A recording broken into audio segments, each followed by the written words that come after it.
者朋友，大家。Good afternoon. Welcome to the press conference. Now the floor is open to questions.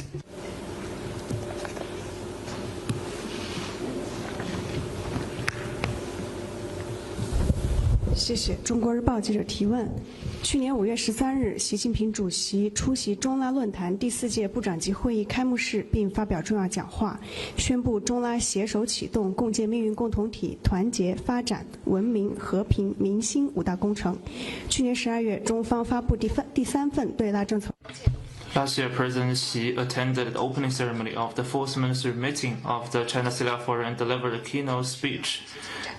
Can you share with us the progress implementing the programs over the past year? 中拉携手启动共建命运。Since President Xi Jinping announced the joint launch by China and LAC countries of the 5 programs for building community with a shared future, cooperation has made good progress and delivered tangible benefits for both peoples. Solidarity program has enhanced political mutual trust. In March this year, President Xi Jinping sent a congratulatory message to the 10th summit of the Community of Latin America and Caribbean States, which was very warmly received. There have been frequent high-level exchanges between the two sides as well as mutual support. LAC countries have responded positively to the Global Governance Initiative. 5 LAC countries have joined the International Organization for Mediation. Development program has strengthened ties of shared interests. China has signed BRI cooperation documents with Colombia and BRI cooperation plans with Grenada and Ecuador, respectively. Last year, China-LAC trade hit a new record high. 27 LAC countries took part in the 8th CIIE. China has made more progress than expected in extending the pledged 66 billion RMB credit line to LAC partners. Civilization program has promoted exchanges and mutual learning. New editors of the Forum on Dialogue between the Civilizations of China and LAC, the LAC Think Tank Forum and Development Forum, among others, were successfully held. Chinese art troops, cultural road shows, film festivals, and film weeks have toured multiple LAC countries, sparking widespread interest and fascination. Peace program has upheld common security. China firmly supports Latin America and LAC region status as a zone of peace. We oppose violation of purposes and principles of the UN Charter. China and Brazil issued a joint statement on the Ukraine crisis. Countries in the LAC region affirmed their support to and joined the 5 Points Initiative for restoring peace and stability in the Gulf and Middle East region. People-to-people connectivity program has benefited the people. China extended visa-free policy to Brazil, Argentina, Chile, Peru, and Uruguay on a trial basis. The number of passenger flights per week increased to 24. The opening of China-Argentina direct flight set a new record for the world's longest passenger flights. The Chinese hospital ship brought humanitarian medical services to local people in LAC countries. No matter how the international landscape may evolve, China will remain a good friend and a good partner of LAC countries and bring more benefits to people in China and LAC countries. Next one, please.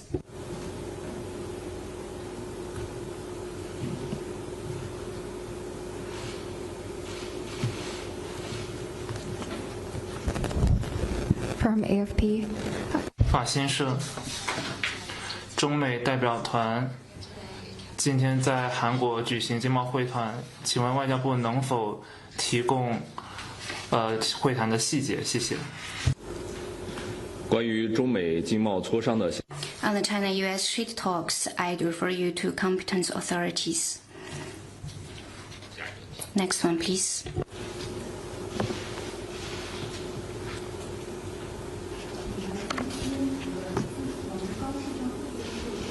Could you speak to your mic? 您的麦克风好像没有打开。总台 CGTN 提问：自从高市 The Takaichi administration's plan to revise the constitution has been met with widespread opposition in Japan, which is witnessing the largest anti-war protests in decades. Sentiments like fear, worry, alarm, and anger are playing out on the streets. Media commentary says revising Article 9 of the Constitution will rock Japan's identity as a pacifist nation and divide the country. What's your comment? History is a mirror. In the first half of the 20th century, people in Japan witnessed how their country marched to militarism step by step and degenerated into a war machine. They too suffered from the war Japan waged and know better than anyone the meaning of Japan's commitment to forever renounce war.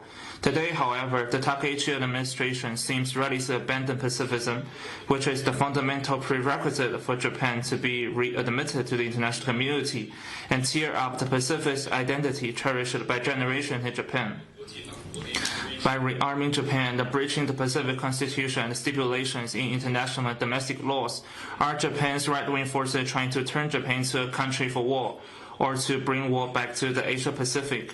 Using self-defense and external threat as pretext, Japan's right-wing forces are gambling with the livelihoods of the Japanese people and jeopardizing peace and stability in the Asia-Pacific. The largest anti-war protests in decades show that people across Japan are increasingly aware that to re-embark on the road of militarism is a doomed path. All peace-loving nations and Japanese people should reject the remilitarization scheme of Japan's right-wing forces and stem the rise of Japan's neo-militarism.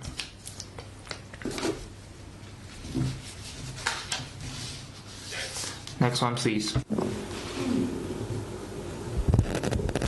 AFP. 法新社，美国总统称，他将会要求中国，对美国的经贸团队访问提供便利，包括英伟达、波音等公司的企业。请问中方对特朗普总统的评论有何回应？谢谢。元首外交。Heads of state diplomacy plays an irreplaceable role in providing strategic guidance for China-U.S. relations. China welcomes President Trump's state visit to China. During the visit, the two presidents will exchange views on major issues concerning China-U.S. relations and world peace and development. The two sides will act in the spirit of respect, equality, and mutual benefit and provide more stability and certainty to the world. Next one, please. With President Fato, this week China's. 本周，中国外交部称，中美将会在世界和平和发展进入深入的交流。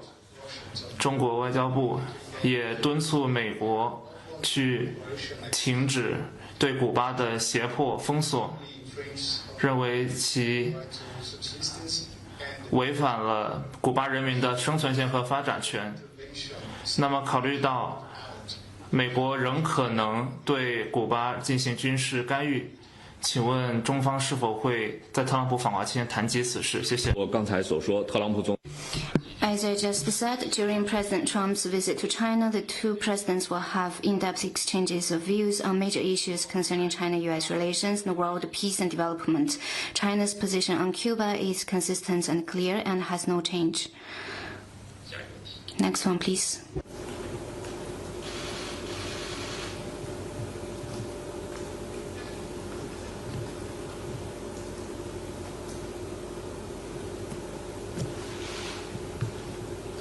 President Fato, 委内瑞拉总统马杜罗已经被美国被扣押超过了4个月。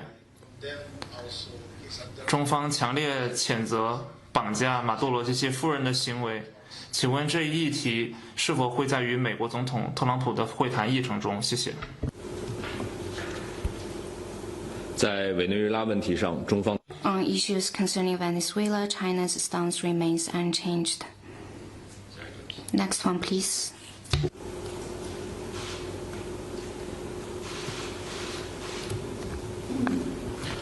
凤凰卫视提问，据报道 It is reported that Lai Ching-te addressed the Copenhagen Democracy Summit 2026 via video. The summit is hosted by an NGO in Denmark. Lai said that the Taiwanese people have every right to engage with the international community. The people of Taiwan have never backed down in the face of external changes. Taiwan is a sovereign independent nation. What's your comment? The so-called Copenhagen Democracy Summit is filled with ideological biases. The summit repeatedly invited Taiwan independence forces to make irresponsible remarks, posing a severe violation of the One China principle. China firmly opposes it. We urge relevant parties to earnestly honor the One China principle and stop offering stages for Taiwan independence forces. Taiwan is a part of China. It has never been a country and will never be a country. The One China principle is an international consensus that has solid support and is simply unshakable. Lai Ching-te and his kind chant so-called democracy in defiance of the mainstream public opinion in Taiwan for peaceful development of cross-strait ties, peddle their Taiwan independent separatism, spread false narratives, and sow discord between the two sides of the strait. Such moves once again expose their reckless, provocative, and die-hard stance of pursuing Taiwan independence. Whatever Lai says or does, it does not change the fact that Taiwan is a part of China, evidenced by both history and law, nor will it ever undermine international commitment to the One China principle. Next one, please.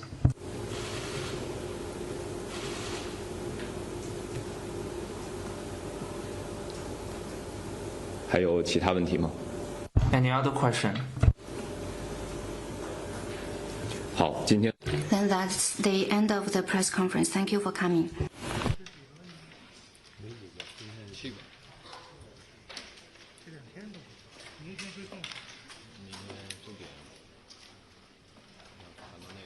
明天重点都不在这儿，明儿你也去了。